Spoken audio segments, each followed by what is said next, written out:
June 11, 1944. The Germans had destroyed the bridge.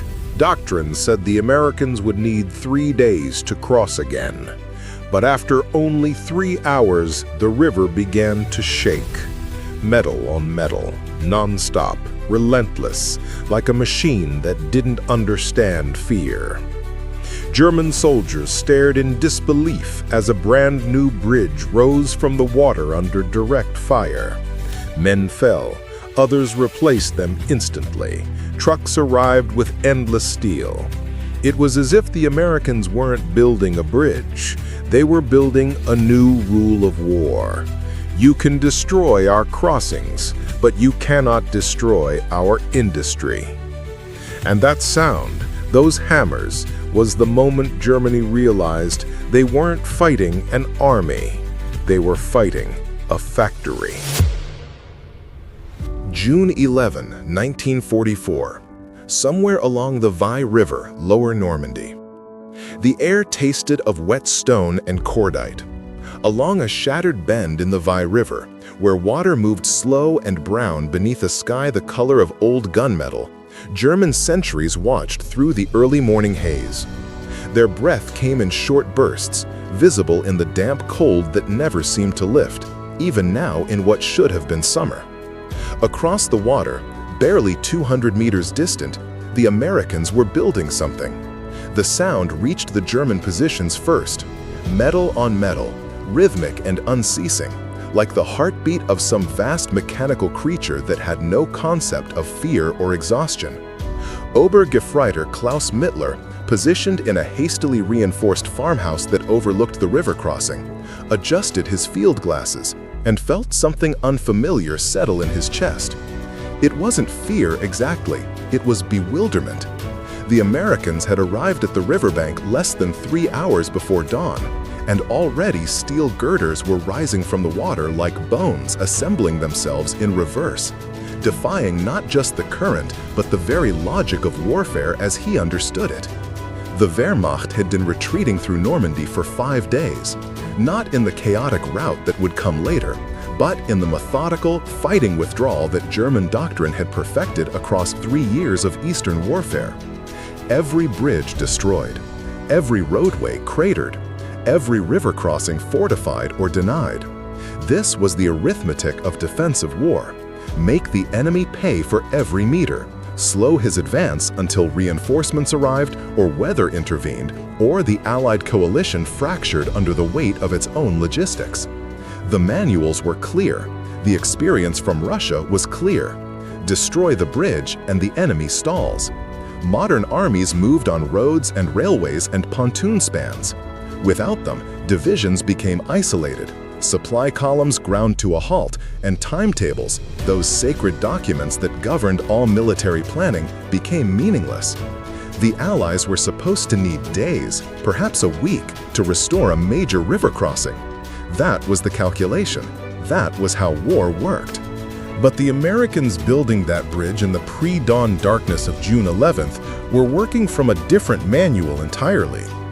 The German soldiers who watched them that morning had come of age in a military culture that prized endurance, discipline, and the hard-won expertise of specialists. In the Wehrmacht, engineer units were elite formations, trained for years in the precise mathematics of bridging, fortification, and demolition.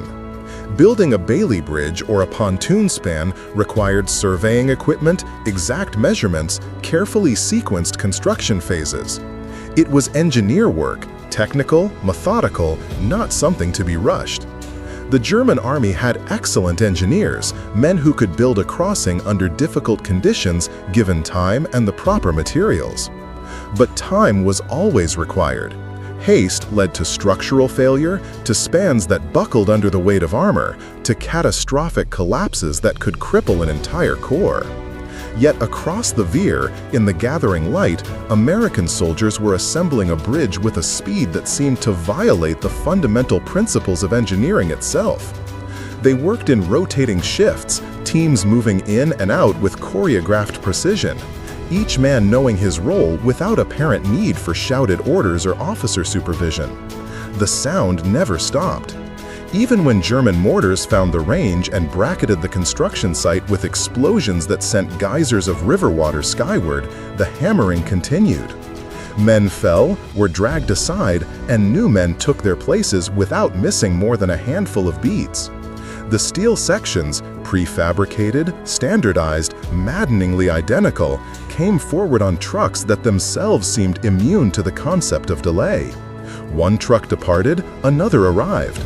The pile of bridge components never diminished, as if somewhere behind American lines existed a factory that did nothing but produce these interlocking steel panels, and it had been doing so for years, preparing for precisely this moment. Mittler lowered his field glasses and looked at his squad leader, Unteroffizier Schmidt, who had fought in France in 1940 and in Russia for 2 winters after that. Schmidt's face, weathered and deeply lined for a man not yet 30, showed something Mittler had never seen there before. Not the grim determination of defensive fighting, not the fatalistic acceptance that came with long odds. It was closer to incomprehension, as if Schmidt were watching a magic trick performed in broad daylight and could not identify the mechanism of deception. "They've been at it 3 hours," Mittler said quietly. Schmidt nodded, still watching the bridge take shape. "We blew that crossing 2 days ago, used the entire demolition inventory. The center span went into the river in pieces." He paused, working his jaw. "By doctrine, that should buy us 72 hours minimum. That's what the manuals say. Even the Americans can't build that fast." But the manuals, like so many German assumptions about this invasion, were being rewritten in real time by men who had apparently never read the original versions. The bridge, rising from the Vire, was a Bailey bridge, a British design, though the Americans had adopted and mass-produced it with typical industrial fervor. It was not elegant. It had none of the architectural grace of the stone spans that had crossed European rivers for centuries, none of the careful craftsmanship that German engineers brought to military construction. It was, in its essence, a piece of industrial equipment, an assembly line product designed not for beauty, but for a single purpose: to be built faster than the enemy could believe possible. Each panel weighed 570 pounds. Each section locked into the next with pins and bolts that required no specialized tools, no mathematical calculations, no surveying equipment. The design was brilliant in its simplicity, but the speed came not from the design alone. It came from something deeper, something that German military theory had failed to account for. In the German army, bridging was the domain of pionniers, engineer troops who trained for years in the specialized skills of military construction. Infantry divisions relied on these specialists, waited for them, scheduled operations around their arrival. An infantry regiment could not be expected to build its own crossings any more than it could manufacture its own artillery shells. Division of labor was the foundation of military efficiency. Each man had his role, his specialty, and stepping outside that role invited chaos. But the Americans building the bridge over the Vire were not specialists. They were not engineer troops in the German sense. Some were, certainly. The U.S. Army's engineer battalions were formidable units, trained and equipped for exactly this kind of work. But scattered among them, working the same tasks with the same competence, were riflemen from infantry companies, artillerymen whose guns were still being brought forward, even cooks and clerks and truck drivers who had been handed tools and shown once how the panels locked together. The American military had done something the Wehrmacht had never seriously contemplated.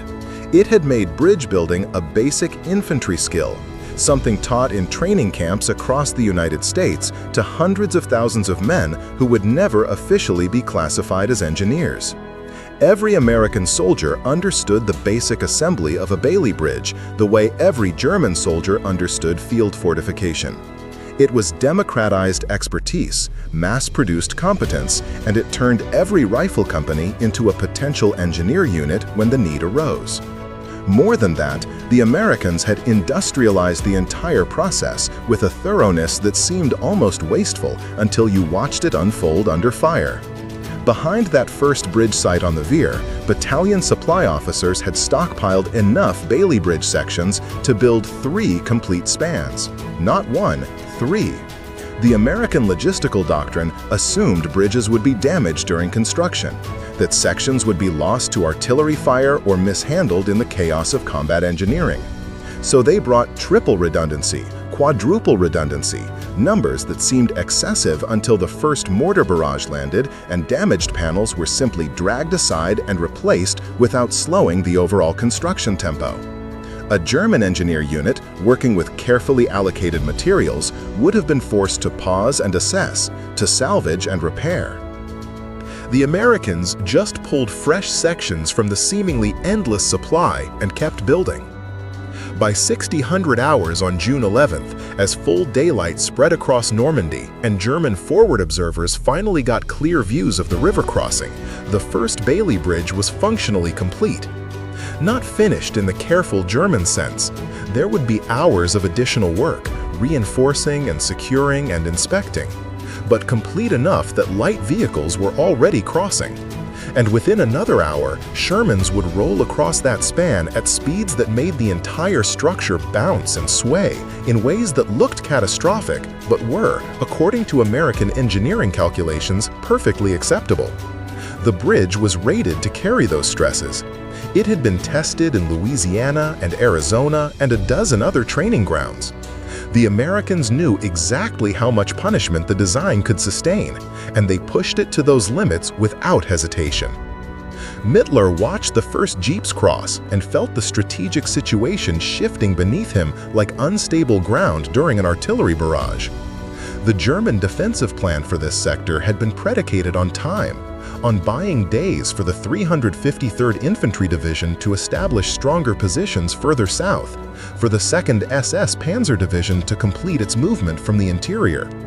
Every destroyed bridge was supposed to be an hourglass, counting down the hours until German armor could counterattack. But the Americans were stealing those hours back, collapsing timetables, turning a campaign that should have unfolded over weeks into something that happened in days, in hours. "We need to destroy it," Mittler said. It wasn't a suggestion, just an observation of obvious necessity. Schmidt was already shaking his head. "Artillery's been falling short all morning. The ranging is off. Too many craters between here and there. The observers can't get accurate coordinates. We'd need direct fire, and we don't have anything heavier than the MG-42. He paused, watching a line of American supply trucks begin crossing the bridge in convoy. "And even if we drop it, how long do you think before they build another?" That was the question that German commanders across Normandy were beginning to ask themselves, and the answers they were receiving from forward units were all variations of the same impossible truth. Hours. Give the Americans 6 hours, maybe 8, and they would replace any bridge you destroyed. They had the materials. They had the trained manpower. Or rather, they had the mass-trained manpower, which amounted to the same thing. And they had something else, something harder to quantify in tactical reports, but increasingly obvious to every German soldier who encountered it. They had abundance. The bridges rising across Norman rivers in mid-June 1944 were not just feats of engineering. They were expressions of industrial capacity so vast it bordered on the incomprehensible. Each Bailey Bridge required tons of precision-manufactured steel. The Americans were building dozens of them simultaneously, all across the invasion front, and behind each bridge stood supply chains that reached back across the Atlantic to factories in Pennsylvania and Ohio and Michigan, foundries that poured steel around the clock, welding shops that prefabricated panels by the thousands, shipyards that loaded this material onto Liberty ships that sailed in convoys so large they literally filled the horizon. A single Bailey Bridge represented thousands of man-hours of labor, but those hours had been spent months ago in industrial facilities that German bombers could not reach and U-boats could not reliably interdict. By the time the bridge sections arrived in Normandy, they were just cargo, abundant and replaceable. The German army, by contrast, was discovering the consequences of fighting a poor man's war with a rich man's enemy. Every piece of German bridging equipment was valuable, carefully tracked, allocated by high command. Loss reports mattered. Damaged sections were salvaged and repaired because replacements were not guaranteed. German engineer units could build effective bridges. They had done so across the rivers of Russia, but they did so with an economy of resources born from scarcity. The Americans built with the casual generosity of a nation that had more steel than it knew what to do with, more trucks than it could easily count, more of everything except patience. Feldwebel Horst Bauer, serving with the 352nd Infantry Division's Pioneer Battalion, encountered this disparity firsthand on June 13th, 2 days after the Vire crossing. His unit had been ordered to demolish a bridge over the Vire River and then, if possible, defend the crossing site to delay American engineers. They destroyed the bridge efficiently. German demolition expertise was world-class, refined through years of retreating warfare. The stone span collapsed into the river in a satisfying roar of ancient masonry. Bauer positioned his platoon in good defensive terrain, registered fields of fire, settled in to wait. The Americans would come eventually, and when they did, his men would make them pay for every meter of that riverbank. The Americans arrived at 1400 hours in a convoy so long Bauer couldn't see the end of it. They brought not one engineer company, but 3, supported by armor, artillery, and so much bridging material that they began building in 2 separate locations simultaneously, as if the demolition of one bridge had simply created a market for 2 new ones. Bauer's platoon engaged with machine gun and mortar fire. They inflicted casualties. The Americans took losses, men dropping on the exposed riverbank where there was no cover and the German firing positions were well concealed. But the construction never stopped. Not slowed, not paused. American medics dragged wounded men back while engineers moved forward. Smoke generators created concealing fog. Counter-battery fire suppressed German mortars with a weight of high explosive that Bauer, veteran of 2 years of Russian fighting, found genuinely shocking. The Americans could afford to expend more artillery ammunition on suppressing a single platoon than Bauer's entire battalion had been allocated for a week. By 1700 hours, 3 hours after the Americans arrived, the first vehicles were crossing on a completed Bailey span. Bauer withdrew before his position was flanked, which would have happened within the hour, given the speed of American tactical movement once they had armor across the river. He filed a report with battalion headquarters that night, trying to explain what he had witnessed. The words felt inadequate. How did you convey, in the flat language of military reporting, that the enemy seemed to possess infinite resources?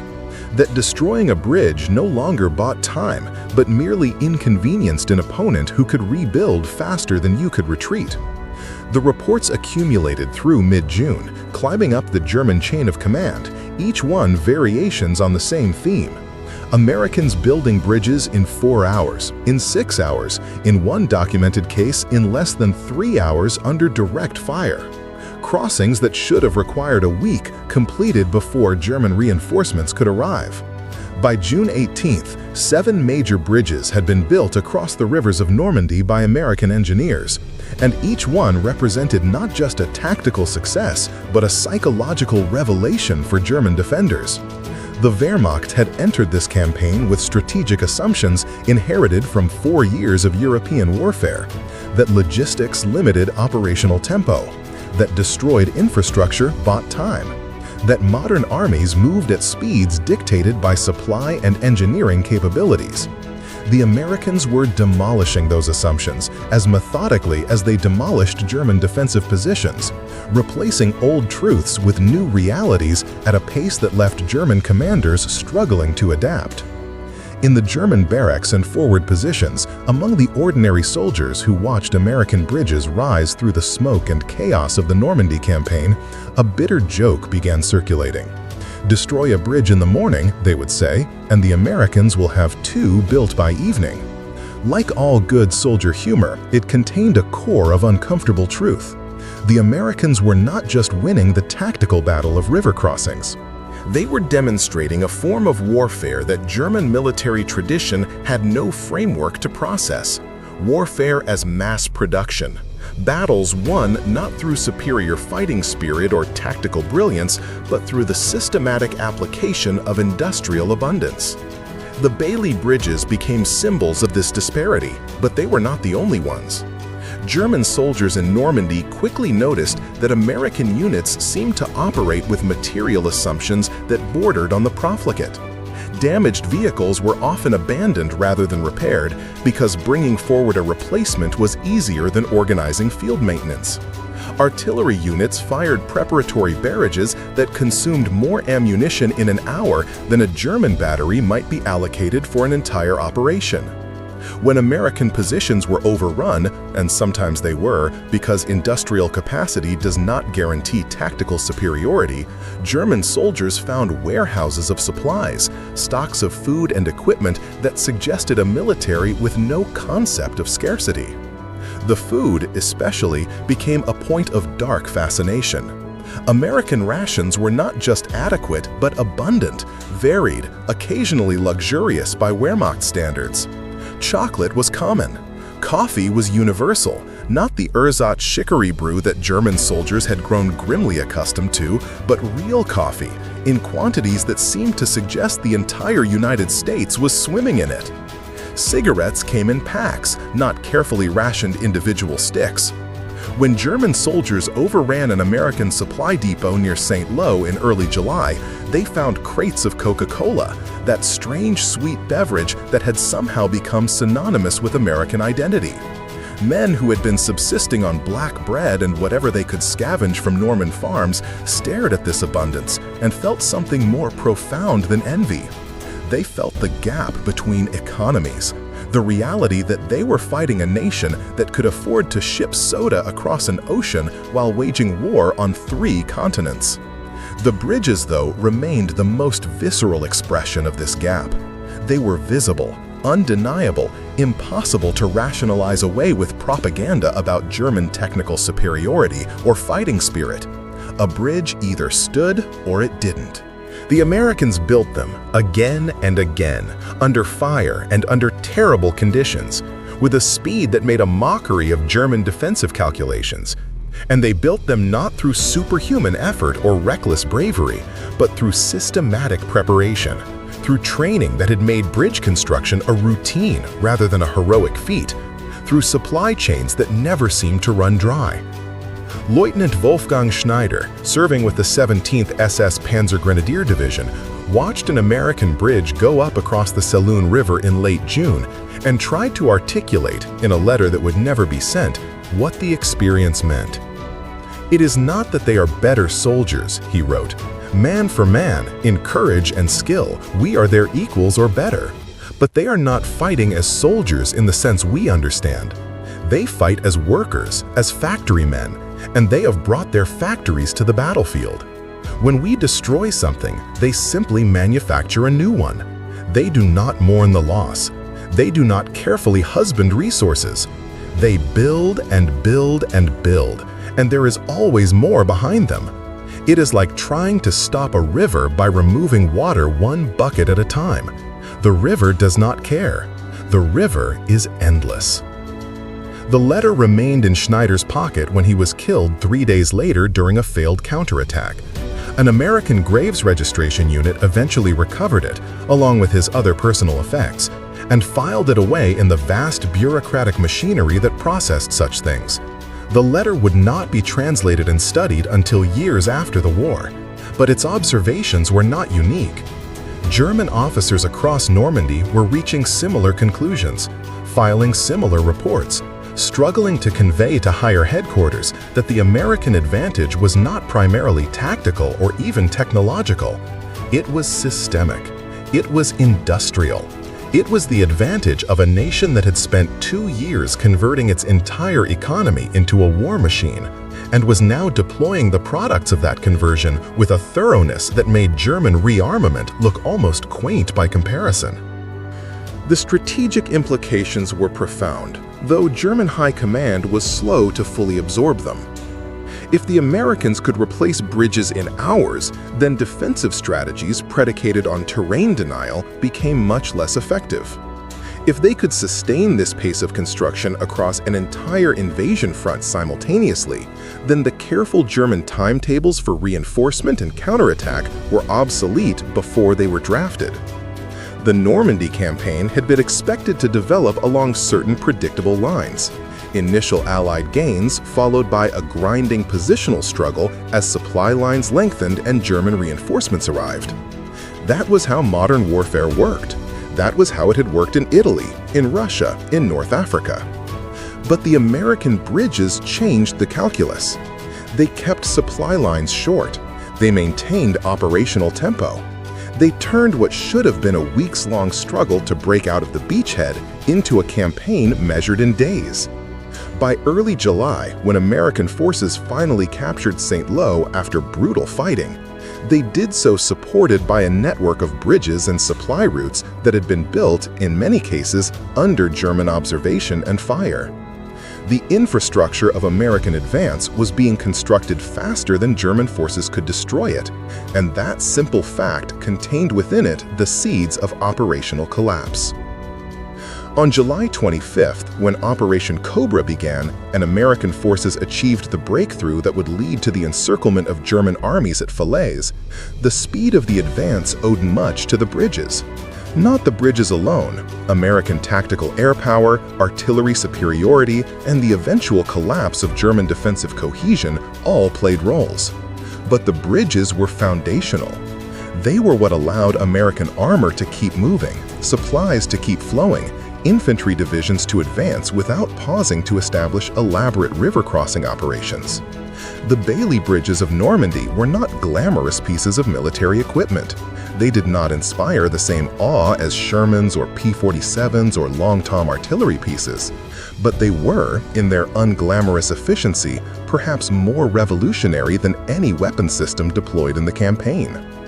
The German soldiers who survived Normandy and retreated into the interior of France carried with them lessons that would shape the remainder of the war. They had learned that American material superiority was not a propaganda exaggeration, but a tactical reality that affected every level of combat.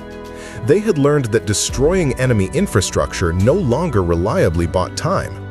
They had learned that the American way of war was not necessarily more courageous or tactically sophisticated than their own, but it was more sustainable, more scalable, built on foundations of industrial capacity that could absorb losses and setbacks that would cripple a less wealthy military. But perhaps the most important lesson, the one that seeped into German strategic consciousness over the months and years that followed, was simpler and more demoralizing. They were fighting an enemy that could afford to be wasteful. The Americans could build 2 bridges where one would suffice. They could abandon damaged equipment rather than repair it. They could fire 5 artillery shells where one carefully aimed shot might work. They could do all of this not because they were reckless or undisciplined, but because they had so much material abundance that careful economy was less efficient than generous expenditure. This was warfare as mass production, and mass production followed different rules than the careful, resource-conscious approach that German necessity had imposed. In late August 1944, as the Falaise pocket closed and the German army in France effectively ceased to exist as a coherent fighting force, engineers from the U.S. First Army conducted an inventory of bridges built during the campaign. The numbers were striking. Across Normandy and into Brittany, American forces had constructed more than 200 major bridges in less than 3 months of campaigning. Some had been destroyed by German counterattacks or artillery and rebuilt. Some had been damaged and repaired. Some had been built, used briefly, then abandoned as the front moved forward. The cumulative tonnage of steel involved, the man-hours of labor, the sheer scale of coordinated logistical effort represented by those 200 bridges would have impressed any industrial planner even in peacetime. That it had been accomplished during active combat operations, often under fire, while simultaneously fighting one of history's most professional armies, bordered on the unprecedented. A German officer captured during the retreat, interviewed by American intelligence personnel, was asked what aspect of American military capability had most surprised him. He thought for a long moment and then mentioned the bridges. Not the air power, though that had been devastating. Not the artillery, though that had been overwhelming. The bridges. "You built them faster than we could believe," he said through a translator. "We thought we understood the limits of military engineering. We thought we knew how long these things took. You showed us we were wrong. Everything we planned was based on assumptions about time, and you stole that time from us. We could not adapt fast enough." That phrase, "we could not adapt fast enough," captured something essential about the Normandy campaign and perhaps about the entire trajectory of the war in Western Europe. The German army was not incompetent. It was not cowardly or tactically inept. In many engagements, German units fought with skill and determination that impressed even their opponents. But they were fighting a war that was increasingly defined not by tactical excellence, but by systemic capacity. And in that contest, they were hopelessly overmatched. The Americans were not necessarily better soldiers, but they were part of a better system, backed by an economy and industrial base that could turn warfare into a form of manufacturing, where bridges and bullets and battalions could be produced on scales that made individual losses almost meaningless. The symbolic weight of those bridges, rising from Norman rivers under German fire, would persist long after the campaign ended. They appeared in American military training materials as examples of combat engineering excellence. They showed up in British strategic analyses as proof that American logistical capabilities could overcome tactical challenges. They became, in a quieter way, part of the mythology of American military effectiveness. The idea that American soldiers were particularly good at the unglamorous, practical work of making war function, at building and fixing and supplying rather than just fighting. For the Germans who witnessed them, the bridges represented something more ambiguous.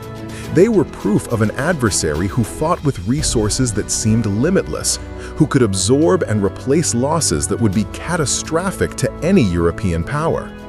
They were symbols of an American approach to warfare that was simultaneously impressive and somehow alien. Warfare conducted like a massive industrial project, where success was measured not in heroism or brilliant tactics, but in throughput and efficiency and the relentless accumulation of material advantage. On a quiet evening in September 1944, after the liberation of Paris and the headlong American advance toward Germany had finally slowed at the borders of the Reich itself, a Bailey bridge still stood over the Vire River, where Obergefreiter Klaus Mittler had first watched it rise 3 months earlier. Mittler was long gone by then, dead in the Falaise fighting or captured or retreated into Germany. The records are unclear, and he was, in the end, just another name among millions.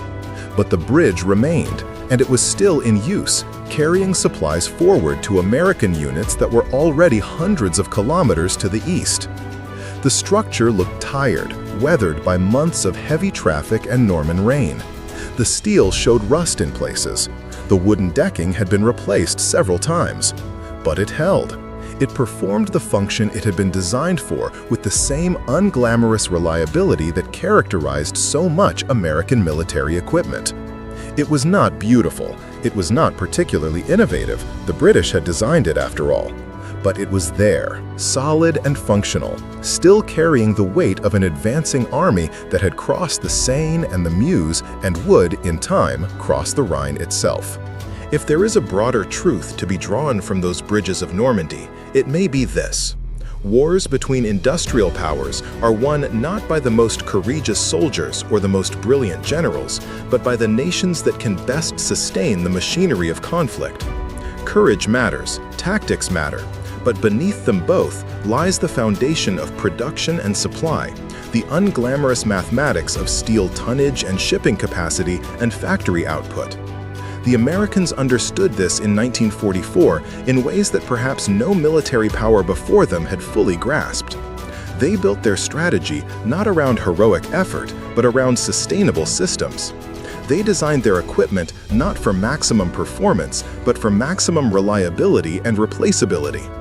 They trained their soldiers not to be specialists in every skill, but to be competent in enough skills that any unit could perform essential tasks without waiting for experts to arrive. The Germans, for all their tactical sophistication and fighting skill, had entered the war with a different philosophy. They believed in the superiority of the expert, the specialist, the carefully conserved resource. They built equipment that was often technically superior to American equivalents, but harder to manufacture and maintain. They organized their military around elite units and specialized troops. It was a philosophy born from a smaller economy, a less industrialized society, a tradition that valued craftsmanship over mass production. And it worked, for a while, when fighting opponents who were not vastly richer. But against the United States, with its continental resources and industrial capacity and cultural comfort with standardization and mass production, that philosophy encountered its limits. The bridges of Normandy were where those limits became visible, where German assumptions about the pace and nature of warfare met American realities and broke. They were not the most dramatic symbol of the campaign. That honor belongs to the beaches themselves, to the airborne drops, to the tank battles and the liberation of Paris. But they were perhaps the most honest symbol, the most revealing. They showed, in steel and sweat and methodical construction, what it meant to fight a war as an industrial democracy, to bring to bear not just courage or cleverness, but the accumulated capacity of a continent-sized economy that had committed itself fully to victory. And they showed something else, something that the German soldiers who watched them rise understood in ways that were difficult to articulate but impossible to ignore. That this was a war they could not win through fighting alone. You could not outfight an economy. You could not use tactics to defeat a supply chain that stretched across an ocean. You could not, in the end, stop men who would build a bridge in 4 hours because they had trained for months to do exactly that, who would build it under fire because they had enough materials to absorb losses, who would build it again if you destroyed it because behind them waited ships and factories and a political system that had mobilized resources on scales that European military tradition had no framework to comprehend. The sound of hammers on steel, echoing across Norman rivers in the summer of 1944, was the sound of a new kind of warfare being born. Not more humane, not more just, but more total, more industrial, more comprehensive in its mobilization of national capacity. The Germans heard that sound and understood, perhaps for the first time with full clarity, the nature of the enemy they faced.